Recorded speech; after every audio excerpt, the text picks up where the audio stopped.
Sign the papers and get out of my sight. He said it while sitting beside his mistress, her hand resting comfortably near his, as if the courtroom were a stage meant to humiliate her.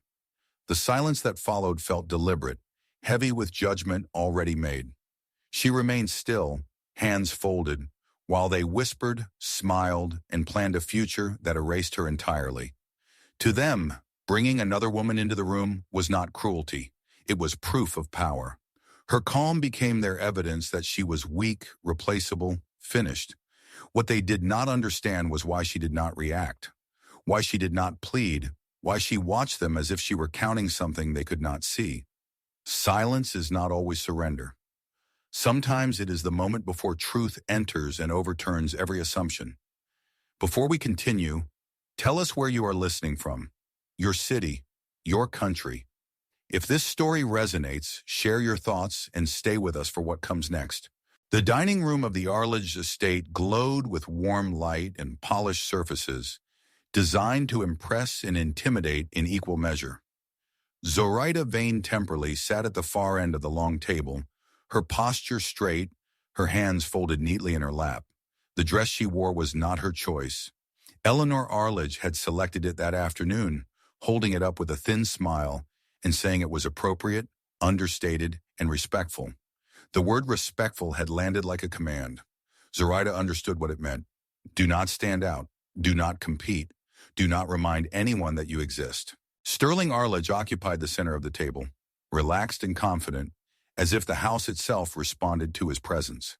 He was in his element, surrounded by executives and donors, his voice carrying easily across the table. Ilara Sallow sat to his right, close enough that their shoulders nearly touched. She wore a sharp smile and listened with deliberate attention, nodding at all the right moments.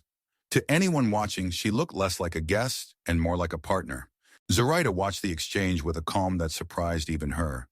She noted the way Sterling leaned slightly toward Ilara when he spoke, the way his tone softened when he addressed her directly. He did not look at his wife once while outlining the future of his company. He spoke of expansion, of efficiency, of numbers that sounded impressive but rested on assumptions that were dangerously optimistic. Zoraida recognized the flaw immediately.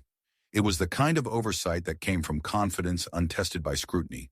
Ilara has been instrumental in refining these projections, Sterling said, lifting his glass. Her insight has been invaluable. Ilara smiled and replied, It is easy to contribute when leadership knows how to listen. Their guests laughed lightly. No one turned toward Zoraida. She was present only as a formality, the wife seated where a wife should be. She felt the familiar pressure in her chest, not pain, but awareness. This was how they erased her, not through cruelty alone, but through omission. Eleanor Arledge cleared her throat. Her gaze settled on Zoraida with cool precision. You seem quiet tonight, she said.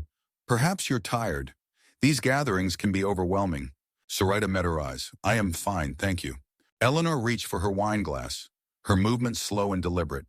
As she shifted in her chair, the glass tipped.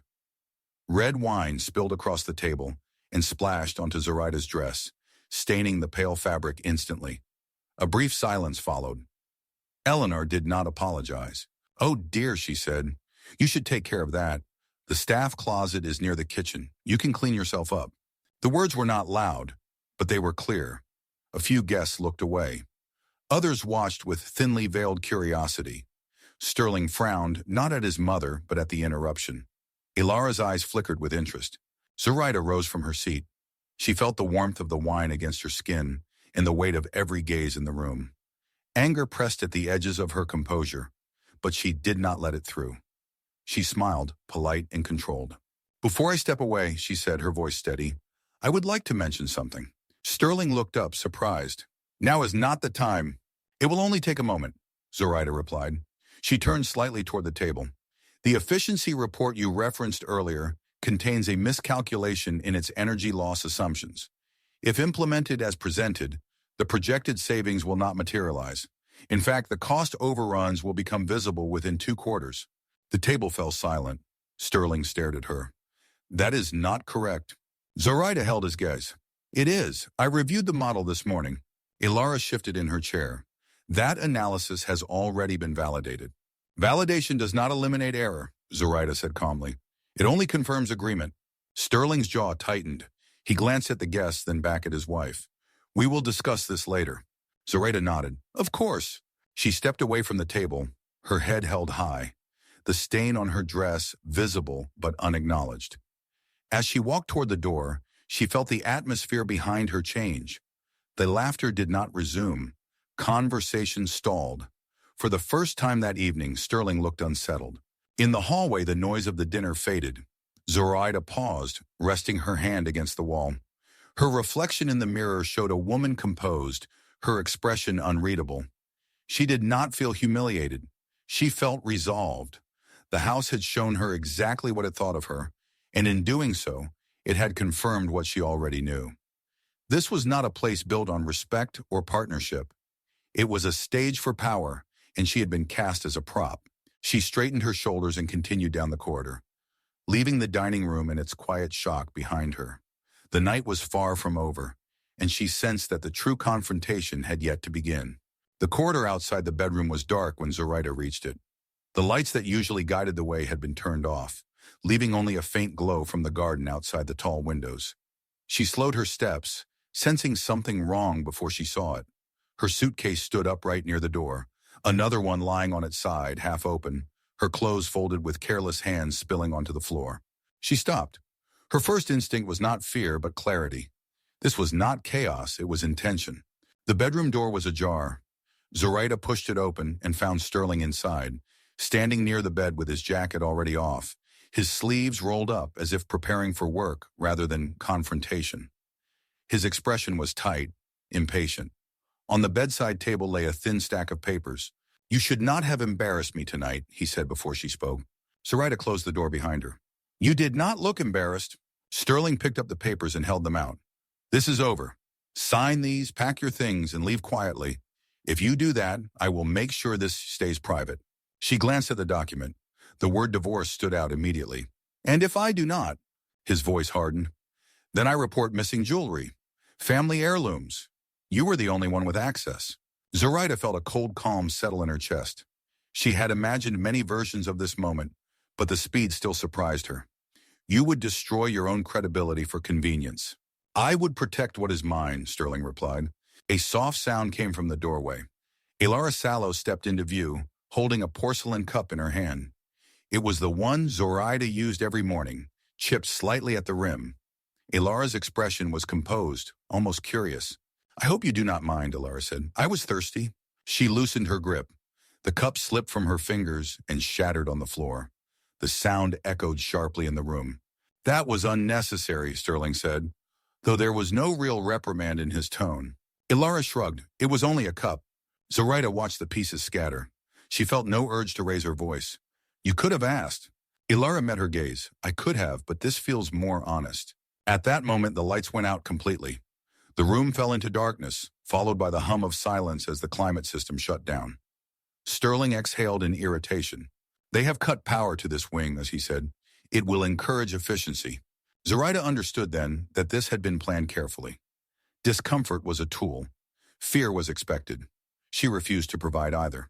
She moved past them to her desk and opened her laptop. The screen lit her face faintly. Sterling frowned. What are you doing?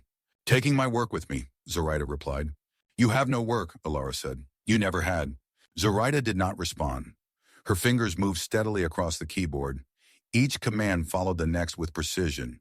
She initiated the encryption protocols she had designed years ago, systems woven so deeply into the company infrastructure that removing them would be impossible without her cooperation.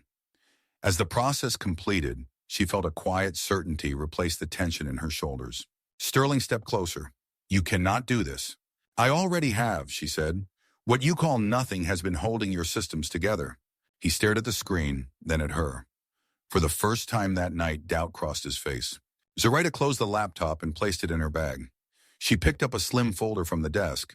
It contained copies of her research notes, documents she had learned never to leave behind. You are making a mistake, Sterling said. You are walking away from everything. She turned to face him fully. I am not being thrown out. I am leaving. Elara crossed her arms. Where will you go?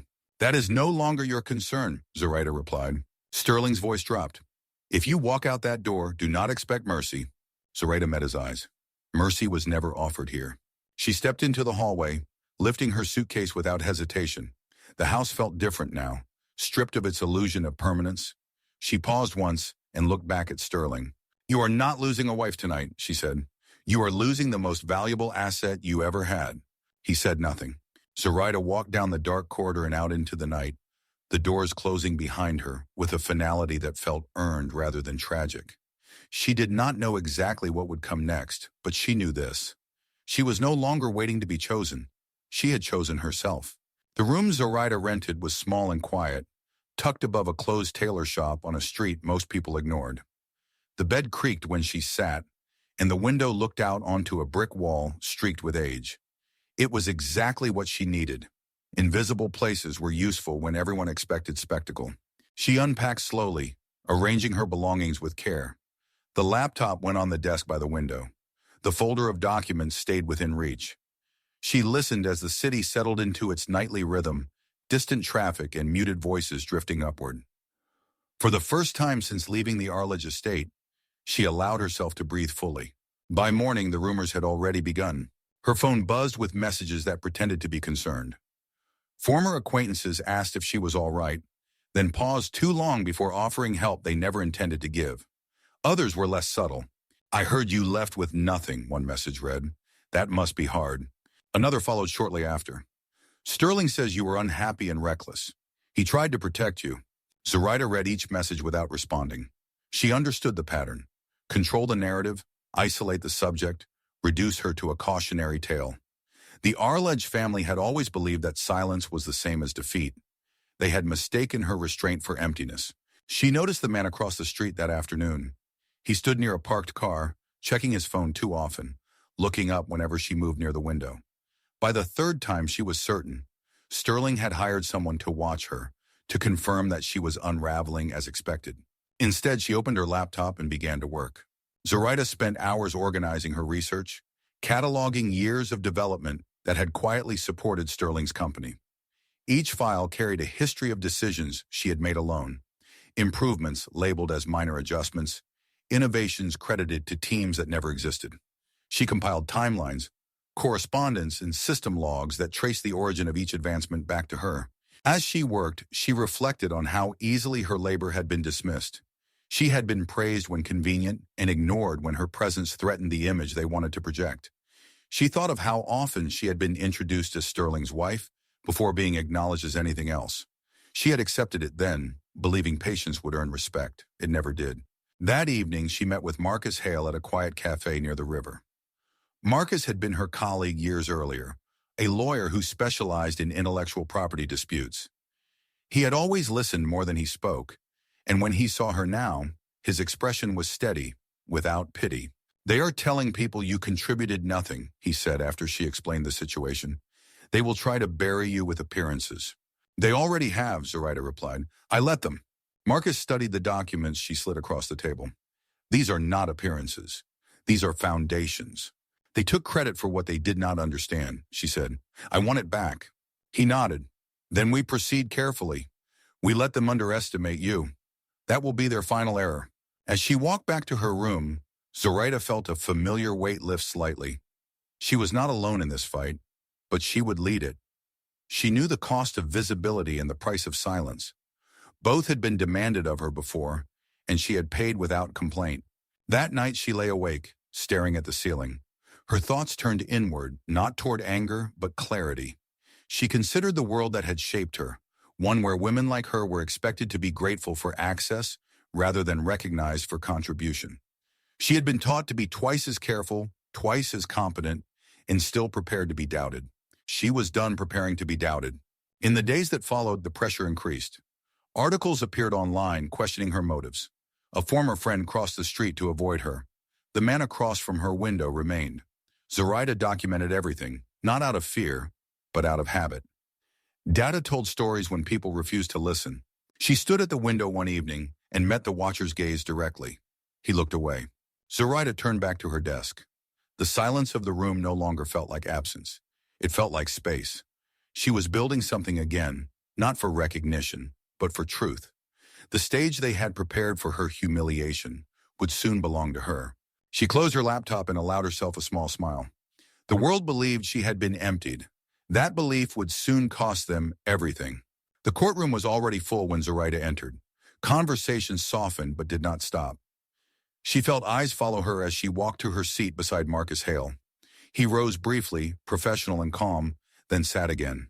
To anyone watching, they looked unremarkable. That was the point. Sterling arrived minutes later, confident and well-dressed, moving through the room as if it belonged to him. Elara Sallow walked at his side, her hand resting lightly on his arm. She wore composure like a shield, smiling at familiar faces, accepting quiet greetings. They took their seats together, close enough to signal unity. Zoraida noticed Eleanor Arledge in the gallery. Her posture was rigid, her expression sharp. She surveyed the room with thinly veiled disdain, pausing when her gaze landed on Zoraida. The look carried a message that needed no words. "You are still beneath us." Zoraida did not look away. When the judge entered, the room rose. Justice Thaddeus Thorne moved with deliberate calm, his presence steady rather than imposing. His eyes were alert, observant, taking in the details others ignored. When everyone was seated again, he glanced briefly at both parties before speaking. "We are here to address claims of intellectual property ownership and associated misconduct," he said. "Counsel may proceed." Sterling's attorney stood first, confident and practiced. He spoke of contributions made by the Arledge Corporation, of a supportive environment that allowed innovation to flourish. He described Zoraida as a beneficiary of opportunity rather than its source, a spouse who enjoyed the comforts of success without participating in its creation. Elara leaned toward Sterling and whispered something. He smiled faintly. Marcus stood next. His voice was measured. "We will demonstrate that Ms. Vane Temperley developed proprietary systems independently, which were later integrated without consent or credit. We will also address the pattern of dismissal and misrepresentation that followed." Eleanor shifted in her seat. She raised her hand slightly and spoke without waiting to be acknowledged. "This is absurd. She was welcomed into our family. She was cared for." Gratitude seems to have escaped her. Justice Thorne looked toward her. "You will refrain from commentary unless called." Eleanor pressed her lips together, offended. As evidence was presented, Zoraida remained still. She listened as timelines were discussed, as documents appeared on the screen. She watched Sterling's confidence waver slightly when familiar systems were described with unfamiliar precision. Elara's smile tightened. At one point, Sterling's attorney attempted to undermine Zoraida's credibility. "Ms. Vane Temperley," he said, "can you explain why someone with such claimed expertise never held an official role within the company?" Zoraida met his gaze. "I was told my role was informal, that formal recognition would complicate matters." Sterling shifted in his seat. Elara laughed softly. The sound carried. "Convenient." Justice Thorne's eyes moved to her. "Ms. Sallow, you will remain silent." Elara flushed, her composure cracking for the first time. Marcus requested permission to submit additional material. The judge nodded. Screens filled with messages exchanged over years, patterns of collaboration that contradicted public narratives. Among them were messages between Sterling and Elara, their tones shifting from professional to intimate. The room stirred. Zoraida did not look at Elara. She focused on the judge, who examined the material carefully. "These communications suggest a conflict of interest," Justice Thorne said. "They also raise questions about the exclusion of Miss Vane Temperley from acknowledgement." Elara leaned toward Sterling, her voice urgent. "You said this was handled." Sterling did not respond. Eleanor stood abruptly. "This is character assassination. My son would never betray his wife in such a manner." Justice Thorne raised his hand. "Sit down. Any further outbursts will result in removal." Silence followed. Zoraida felt the shift in the room. The weight had moved. She was no longer an object of curiosity. She was a presence demanding attention. Sterling avoided her gaze. Elara's confidence had drained into calculation. As the session adjourned, Justice Thorne spoke once more. "We will reconvene after further review. All parties are advised to preserve existing systems and records." Zoraida stood and gathered her papers. As she turned to leave, Eleanor stared at her with disbelief, as if seeing her for the first time. Sterling remained seated, his certainty fractured. Zoraida walked past them without pause. She felt steady, grounded. The courtroom doors closed behind her, and for the first time the path ahead was clear. The second hearing began with a different energy. The room was quieter. The confidence that had once belonged to Sterling now fractured into something defensive. Zoraida sensed it before anyone spoke. Pressure had found its way back to its source. Sterling's attorney opened with a new strategy. He placed a stack of printed statements on the table, spreading them carefully as if order alone could restore authority. These records, he said, show excessive personal spending by Miss Vane Temperley. Luxury items, travel, and discretionary expenses charged to family accounts. This behavior contradicts the image of an unrecognized contributor. Zoraida listened without reacting. She recognized every entry, gifts she had never chosen, purchases made in her name, but never by her hand. The tactic was familiar. Reduce her to indulgence. Make contribution look like consumption. Marcus rose. May we respond? Justice Thorne nodded. Marcus turned toward the screen. The defense would like to reframe domestic optimization as personal expense. We will demonstrate otherwise. He gestured to Zoraida. She stood steady. The items listed were associated with operational efficiency, she said. I was asked to manage household systems that mirrored corporate infrastructure, energy usage, logistics, cost reduction. The results were applied directly to company operations. Sterling shook his head. This is absurd. Zoraida met his gaze. You called it household work because that made it easier to dismiss. The judge leaned forward slightly. Proceed. Marcus displayed a series of charts. These models show the correlation between Miss Vane Temperley's work and measurable performance gains. Reduced waste, increased output, stabilized systems. The value generated exceeds the listed expenses by a factor of 100. A murmur moved through the room. At that moment, Sterling's phone vibrated on the table. He glanced down, frowned, then silenced it. Seconds later, it vibrated again. Alara leaned toward him. Well, no, what is it? She whispered. Sterling did not answer. Justice Thorne noticed. If there is an issue, address it. Sterling hesitated, then stood. Your Honor, I am receiving urgent communications from my company. There appears to be a temporary system disruption. Zoraida felt the shift inside her. The moment had arrived. A disruption, the judge repeated. Of what nature? Sterling's voice tightened. Access-related. Marcus spoke calmly. The systems in question were built on proprietary architecture designed by my client. Access requires authorization. Alara's composure cracked. You said she had nothing. Zoraida looked at her then. I never needed to say what I held. You assumed it was nothing. Sterling turned toward her, his voice lower now. You did this on purpose. Yes, Zoraida replied. I protected my work. The judge raised his hand. This court will not tolerate intimidation or coercion. Mr. Arledge, you will refrain from addressing the opposing party directly. Sterling swallowed. His phone vibrated again. This time he did not silence it. He read the message, his face draining of color. He stood abruptly. I would like to speak. Justice Thorne studied him. Briefly, Sterling turned toward Zoraida. His voice softened, adopting a tone she recognized too well. We do not need to do this here. We can resolve this privately. I was wrong. I should have acknowledged your role. Alara stared at him. What are you saying? Zoraida felt no satisfaction, only clarity. You are apologizing because the cost has become visible. Sterling reached for the table. I am trying to fix this. You are trying to survive it, she said. Justice Thorne nodded slowly. It appears the balance of information has shifted. This court will require immediate compliance with preservation orders and a full audit of system dependencies. Alara stood. This is outrageous. She is manipulating the situation. Justice Thorne looked at her. Sit down. Alara remained standing. You promised me this was finished. Sterling did not look at her. Zoraida returned to her seat. The room felt smaller now, compressed by truth. She watched as Sterling's certainty collapsed into calculation, as Alara's ambition turned sharp and brittle. When the hearing adjourned, Sterling approached her, careful to keep his voice low. You do not have to destroy everything. Zoraida met his eyes. I am not destroying anything. I am reclaiming what was taken. He stepped back, understanding finally settling in. This was no longer a negotiation. Zoraida walked out of the courtroom with measured steps. The power had not come from revenge. It had come from precision, from knowing exactly when to speak and when to wait. The next phase was inevitable. The courtroom doors opened again, and this time the sound carried weight. Zoraida felt it before she turned. The air shifted, conversation stopped mid-breath, and a line of attention formed instinctively toward the entrance.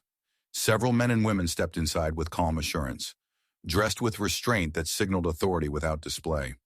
Their presence was coordinated, not rehearsed as if they were accustomed to rooms changing shape around them. At the center walked Balthazar Vane Temperley. He was tall, his posture relaxed, his expression composed in a way that did not seek approval.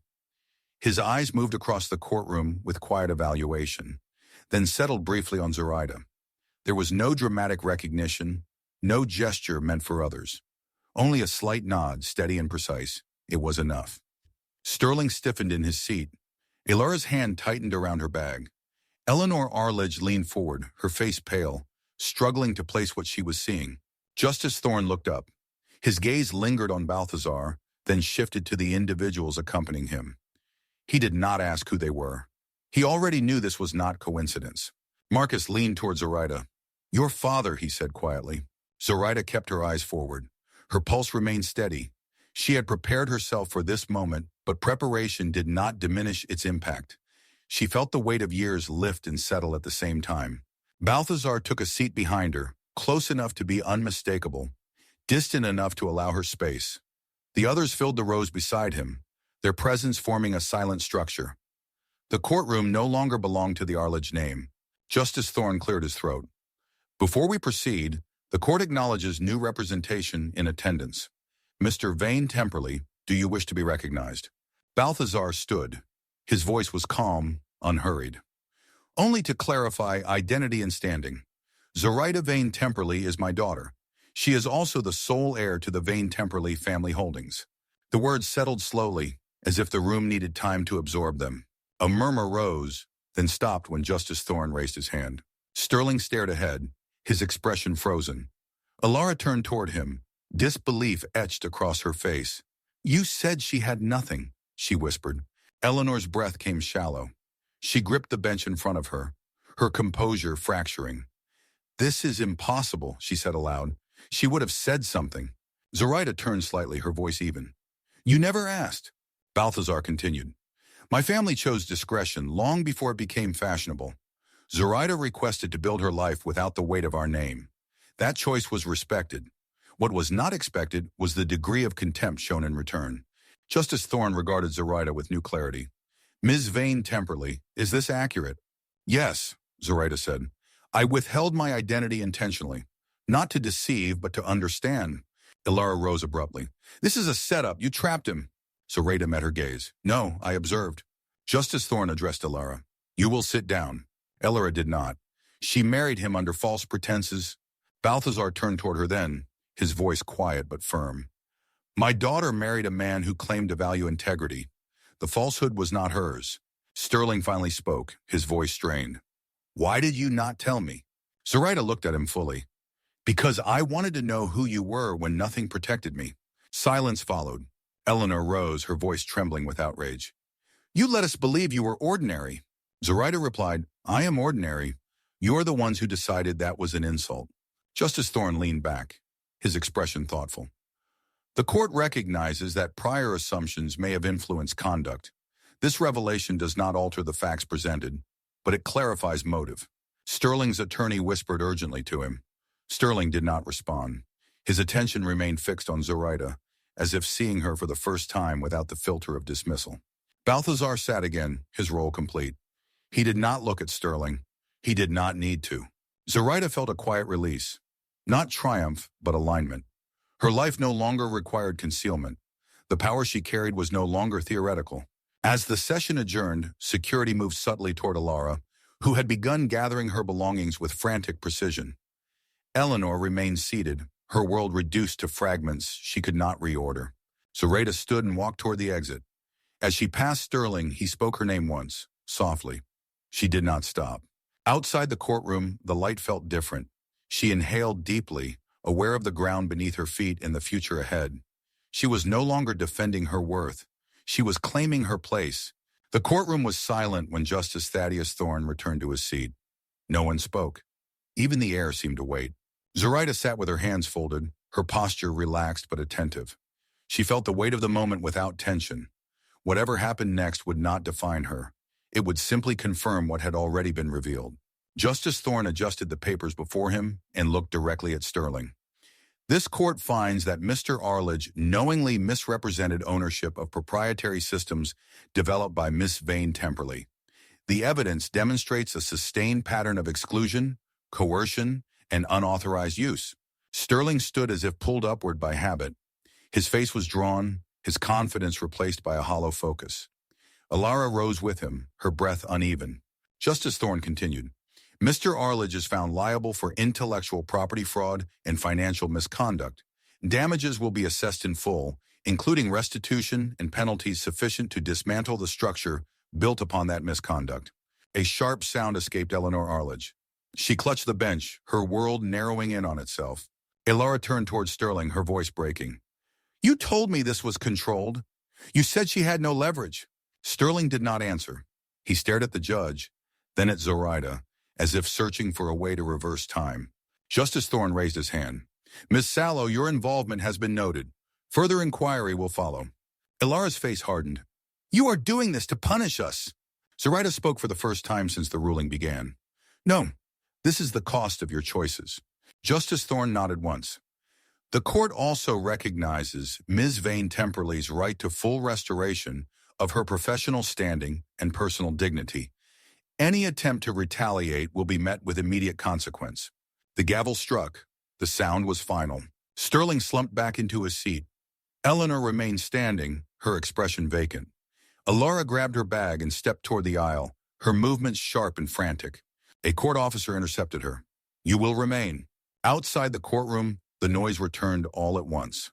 Reporters gathered, voices overlapping, cameras flashing. Zoraida stepped through the doors with measured calm. Marcus walked beside her, offering a brief nod of satisfaction. You were precise, he said. That made all the difference.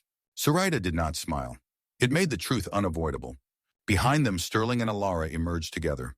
The space between them filled with accusation. This is your fault, Alara said, her voice rising. You underestimated her. Sterling turned on her. You pushed me to rush it. Their argument unraveled in public, stripped of strategy, reduced to desperation. Eleanor watched from the steps, her face set in disbelief as familiar faces turned away from her. Zoraida did not look back. She entered a quiet room adjacent to the courthouse and closed the door behind her. The silence wrapped around her gently. She approached the mirror on the wall and studied her reflection. The woman looking back at her was composed, clear-eyed and unburdened. She reached for her hand and slipped off the wedding ring. It felt lighter than she expected. She placed it on the counter and let it rest there, insignificant at last. When she stepped outside again, a black car waited at the curb. Balthazar stood nearby, speaking quietly with the driver. He turned as she approached. It is finished, he said. Zoraida met his gaze. It is complete. He opened the door for her. She paused for a moment, taking in the city, the noise, the movement of life continuing, without regard for what had just ended. She felt no need to announce herself. The work ahead mattered more than the recognition behind her. She entered the car and closed the door. As it pulled away, she looked forward, not toward what she had escaped, but toward what she would build. For the first time, her freedom felt absolute. When the doors finally close and the noise fades, what remains is not victory, but understanding. Some stories linger because they echo patterns we have seen, or perhaps felt, in quieter corners of our own lives. They speak of power mistaken for worth, of silence read as consent, and of how easily people overlook those they believe will never stand up. This journey is not about punishment or triumph. It is about recognition, of limits crossed, of dignity reclaimed, of the moment when clarity replaces endurance. If this story stirred something in you, you are not alone. Each listener brings their own history, their own questions, their own truths to what they hear. Feel free to share what resonated with you or how you saw it differently. Thank you for spending this time here. Until next time, take care and keep listening closely to the stories that ask us to look again.